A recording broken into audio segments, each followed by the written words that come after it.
আমি বিনয়ের সাথে বলতে চাই, একজন মানুষের যেন আমরা এই সুযোগটা হাতছাড়া না করি।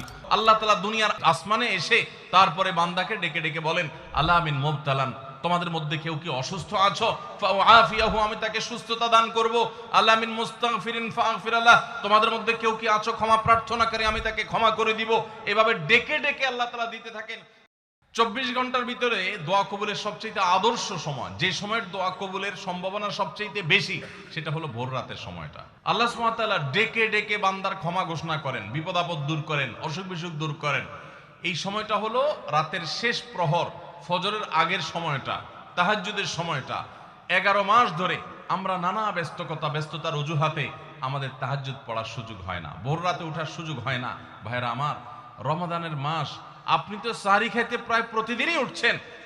আপনার যেহেতু সাহরি খাওয়ার উদ্দেশ্যে উঠাই লাগে, তো আপনি কেন এই মাসে সাহরির সময় ভোর রাতের এই সময়টাতে যখন আল্লাহর সাধারণ ক্ষমা ঘোষণা করেন, ওই সময়টাতে আপনি কেন শুধুমাত্র খেয়ে পরে আপনি মসজিদে চলে যাবেন ফজরের জন্য?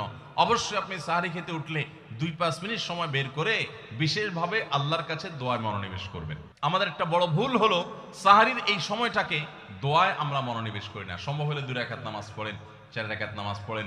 সেটা যদি না পারেন, তো সাহরির খানা শেষে অথবা আগে আপনি আপনার রুমে গিয়ে লাইট বন্ধ করে নিরিবিলি জায়গায় একটু আল্লাহর কাছে হাত তুলে একটু চোখের পানি ফেলে চান, দোয়া করেন। দোয়ার এই সুযোগটা 11 মাস আপনি পান না, রমজান মাসে সাহরির উসিলায় পেয়েছেন, তো আপনি সেই সুযোগটা কেন হাতছাড়া করবেন? আমি বিনয়ের সাথে বলতে চাই, একজন মানুষের যেন আমরা এই সুযোগটা হাতছাড়া না করি। আমি পারতপক্ষে কোনোদিন এই সুযোগটা হাতছাড়া করি না ভাইরা।